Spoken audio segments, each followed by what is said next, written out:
So I was doing some reading, and my question was, can we get eternal life? And if so, how do we go about doing it? We living in a body that's a flesh that's going back to the dirt at some point. So how can we actually get eternal life? So follow me to Genesis 3, verse 22. It says, "And the Most High God said, Behold, the man is come as one of us," this is Adam, "to know good and evil," Adam and Eve, "to know good and evil. And now lest he put forth his hand and take also of the tree of life and eat and live forever." Okay, so at this point they had already sinned. All right, so we know that you cannot be sinning and then attain everlasting life.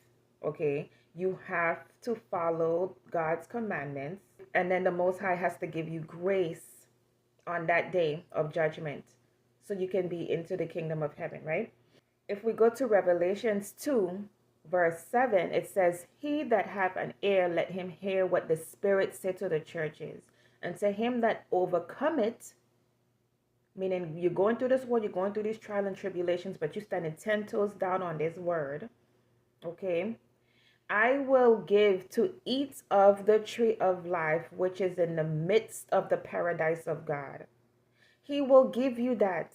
If you stand firm, stay the path, stay the course, don't veer off the course and give up, okay? If you keep trucking through this life and these tribulations, because Lord knows we have it, okay?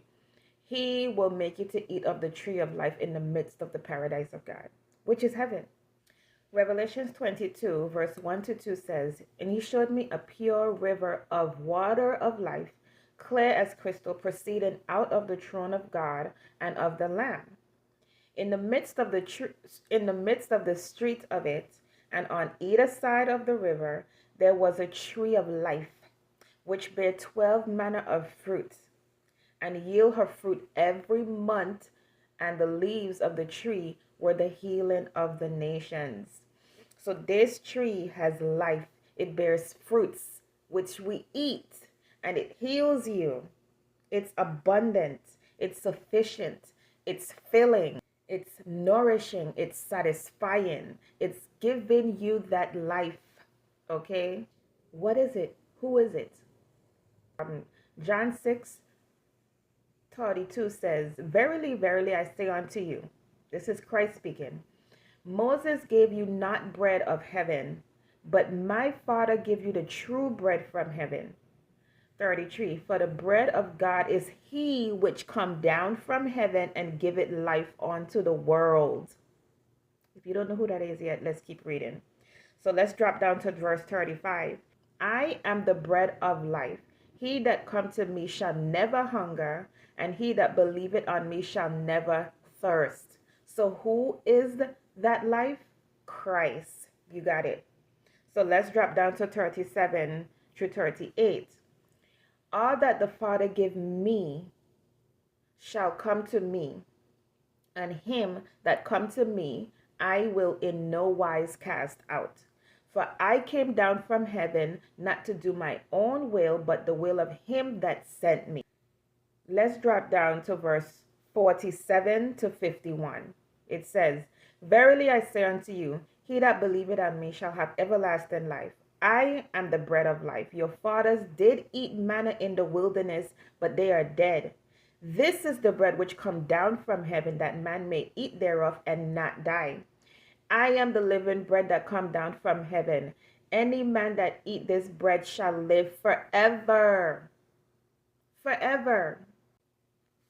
We're going to drop down to verse 57 to 58.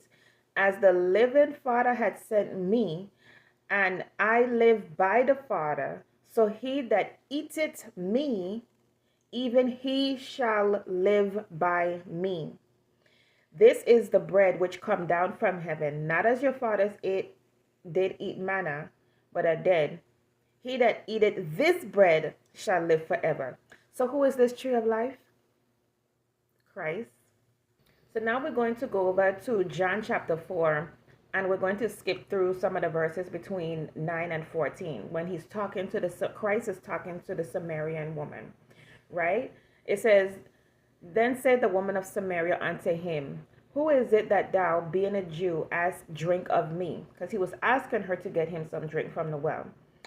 Christ said unto her, if thou knewest the gift of God, and who it is that ask of thee to get the drink, thou would give it him, and he would give thee living water, right?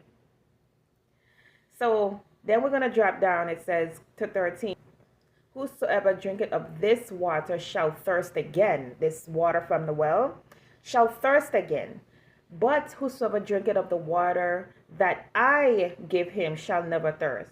But the water that I give him be in him a well of water springing up into everlasting life. Remember, we grew up hearing it and we read it before. Ask and you shall receive. Go to him and he will give it to you. Okay, let's go to Isaiah 53. I think we're reading at verse 5. It says, he was wounded for our transgressions. He was bruised for our iniquities. The chastisement of our peace was upon him, and with his stripes we are healed. Okay, this is why he came down. Okay, this is why he came down, to take away your pain and your suffering and give you everlasting life. And that's how you can read in Matthew 11, verse 28. It says, come unto me, all ye that labor and are heavy laden, and I will give you rest.